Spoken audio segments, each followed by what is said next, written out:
Welcome back. Let's talk about the Traitors. Claudia Winkleman presents it, and it's become something of a national obsession, hasn't it? Sort of parlour game on telly. Now, The Guardian says that there's a problem with the Traitors, and that is that the Traitors is racist. And the reason for this is that, according to one of The Guardian's writers, the black contestants keep getting voted off first. So there you have it. And she says that's reality TV for you, reflecting the reality of racist Britain. So I wonder, is the Traitors racist? Let's ask the excellent TV critic for The Sun, Ali Ross. Ali, is the Traitors racist in your eminent view? No, it's not, Kev. OK, thanks, Ali. That's good to talk. No, well, that clears things up. That's cleared that up. What do you make of this contention that because I think in this series the first two contestants to go were contestants of colour, that somehow this is a reflection of Britain's innate racism?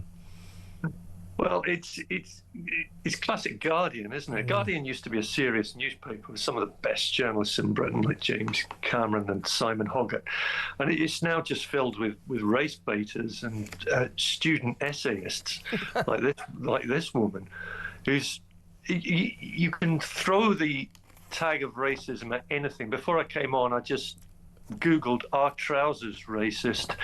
And I got yes. There was an incident with Sainsbury's where trousers were indeed accused of being racist. It's meaningless. It's utterly meaningless. So the whole point of the game on Traitors is that you have your suspicions about people. If you say, well, I can't have suspicions about any of the black people because I'll look racist, then the whole game collapses. I think, Ali, it's this is written by Athena Kugblenu, and I'm not necessarily accusing her of this, but it seems to me that anyone who concludes that the Traitors is racist has a kind of problem with racism themselves. They obviously see it everywhere. Oh yeah, you could see it at the bottom of your teacup if you work for The Guardian. It came to a head, I think, in September last year when Leicester University decided the countryside was racist. Just all of it. Every hedge, every back road, every field was in fact racist. It's become a point of insanity. Yeah. And the fact that she cites two other programs in this article, which is Love Island, where the current winner is black, and the previous winners were both black, and Strictly, which has been won by 3 black people. It's a nonsense. It's not even the first element of journalism about this article. She just knows it's clickbait, and people will end up discussing it as we are doing now. But it's just the emptiest triumph of all time, isn't it? It's just ludicrous. Now, the thing about the Traitors is I can't pretend to be an avid watcher of this series, as I've told you many times, you and I. Well, I used to be your Oppo on the Sunday Mirror when I was the TV critic for about a decade there, and like yourself, I had to endure 35 hours of telly every single week, watch every single damn programme, The X Factor, Britain's Got Talent, so on and so forth, all of the soaps. And my greatest luxury now, I know you're jealous of me, is I don't have to watch them anymore, and therefore I must... What's it like out there, Kev? You've got to free yourself. It's a wonderful world. Get yourself out of your living room and into the real world. But seriously, so I haven't really watched the Traitors very much, but as I understand it, and this is relevant to our discussion, the people who vote are not the public, it's the contestants, right? It's the contestants, including black contestants who vote for other black contestants as the traitor. Yeah, and there are still black contestants who remain in it, including Roxy, who hasn't been voted out. It's not under suspicion by anyone. It's just if you act suspiciously, as the 2 people I mentioned did, then you will get banished. It's just the rules of the game. You see, I remember when I was writing my column, like yourself, I remember noticing on quite a few reality TV shows where the public voted, that you could put together an argument. There's something sort of slightly disconcerting about the fact that contestants of colour tend to go earlier than the white contestants. There was that syndrome for a while. I think as the years, reality TV's been with us now for 25 years, Yeah. kind of started at the turn of the century. I think that syndrome of which I speak has declined over the last 5 years or so. So in the past you could have said, well, the public seemed to be showing, shall we say, a slightly racist tendencies towards the black contestants. But that you can't blame the TV show for that, and you can't blame the contestants. On the Traitors, this is just the contestants. So old Athena is essentially accusing the other contestants of being racists. Although right at the top of her article, she admits we can have no way of knowing the intention on it. Right, but I'm going to crack on with this article anyway. Just go through the motions, and 1,000 words later, Yeah. you know, my mind was made up at the beginning anyway. Yeah. It gives journalism such a bad name. Yeah, absolutely. People see it for what it is. Let's talk about the Traitors generally speaking, because I read your column religiously, of course, every Friday. Thank you. Every Friday in the Sun, by the way, everybody. Ali's TV column, best column of the week, funniest thing you'll read all week in the national press. So I read your column on a Friday, and I've read your take on Traitors, and whilst you really enjoyed the celebrity version, mainly because they got some really top-flight celebrities, which is unusual in reality TV, you have your reservations about the civilian version. You don't think it's all it's cracked up to be. The thing with the celebrities, as you pointed out, it was a brilliant lineup, and they actually had something to lose there. For instance, we saw that Stephen Fry, who's built his whole career on being considered a genius, wasn't actually as clever as Joe Marler. Was out of his depth. Hey, mate, you're talking about my neighbour. Stephen Fry lives a couple of doors down from me. Don't you diss him. I know exactly what sort of neighbourhood you inhabit, Kevin O'Sullivan. I'm going to go around and tell him that, because I didn't really watch Celebrity Traitors. I'm going to say, I hear you came across... Like it was good, and it was great to see people like Paloma Faith, who was voted out first, and was incandescent with rage to go, because she knew she'd signed up because she knew it was going to be a hit, and it would give her unlimited airtime if she lasted the course. Yeah, and there she was, gone on the first episode. So these were people that had something to lose. Now you look at the civilian version, and it's. You don't have that immediacy. It's hard to give a damn about someone you don't know. And the thing is, as well, is once they appear on this, and you can tell there are a few of them driven by fame, it's going to be very hard to get rid of them. Last year's lot from the civilian Traitors are still lurking around Would I Lie to You? Yeah. One of them was on the SAS show for the last series. They don't go away. They just create another layer of Z-list problems. I'll tell you what I think about reality TV shows is, for example, now here is a syndrome worth discussing.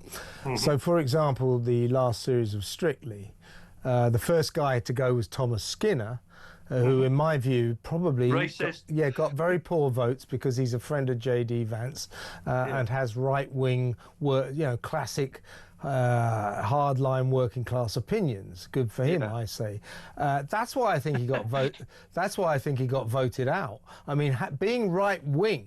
Now, it isn't being a person of colour that it makes you a criminal in the world of reality TV, but being right wing, you're not going to last, right?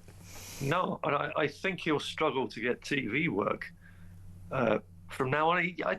I really feel for the guy, because as he said himself, he's not particularly political.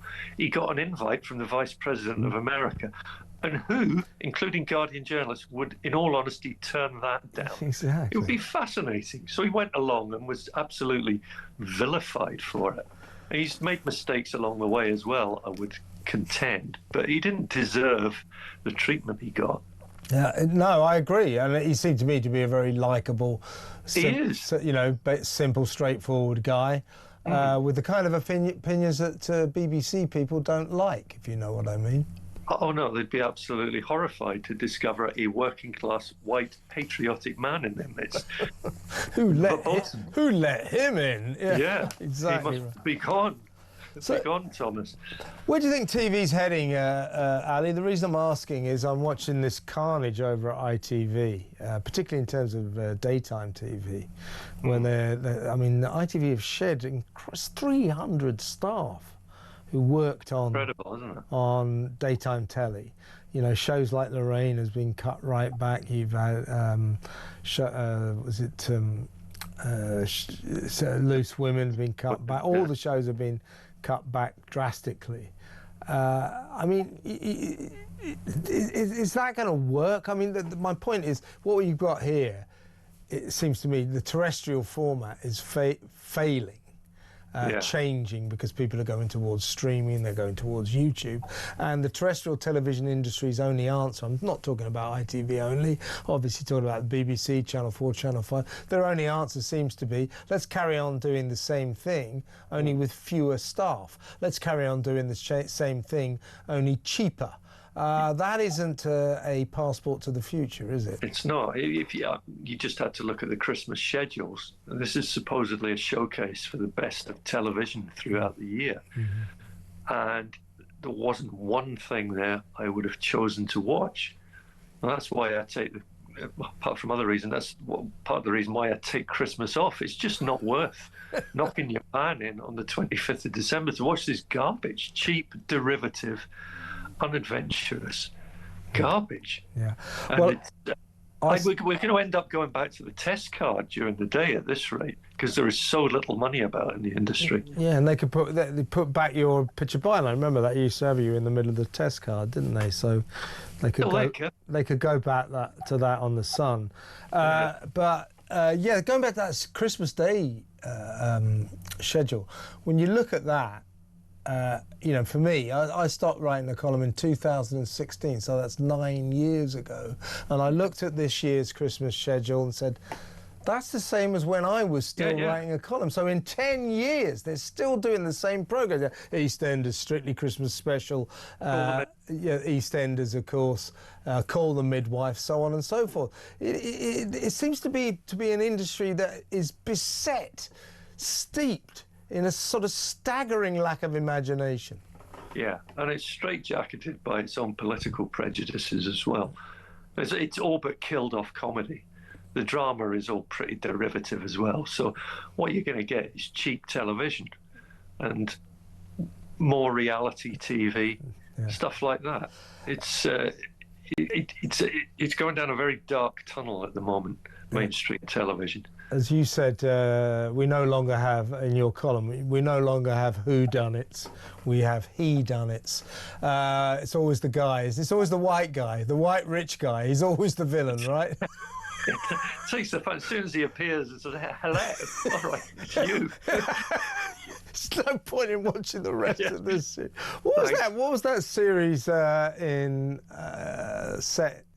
Deal, I think it was, the one about the guy who turned out to be the rapist? What was it called? Oh yeah, Liar or The Liar or something. Yeah. And that was one of those series, wasn't it? There's no point in watching this. We know who did it. Who could it be? Has she made it up? Who could possibly be the bad guy in this?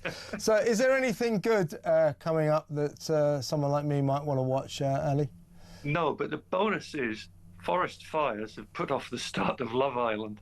Have they? Yeah. What is Love Island? What in Mallorca? No, it's down in South Africa. Okay. Yeah. And the prevailing southeasterlies have found a bushfire, which is threatening the villa, which just strikes me as God's way of saying, nah, one series a year is enough. You see, this is it, isn't it? You know, people automatically assume that forest fires are a bad thing. Exactly. But here we can see that is not always the case. Here's to the forest fires. Keep on raging, eh? Hear, hear. Ali, great to catch up with you again. Let's get you on again soon. The brilliant Ali Ross, best TV critic in the country. Read his column every Friday in The Sun. Maybe you want to let me know if you're a fan of The Traitors. Do you think The Traitors is racist?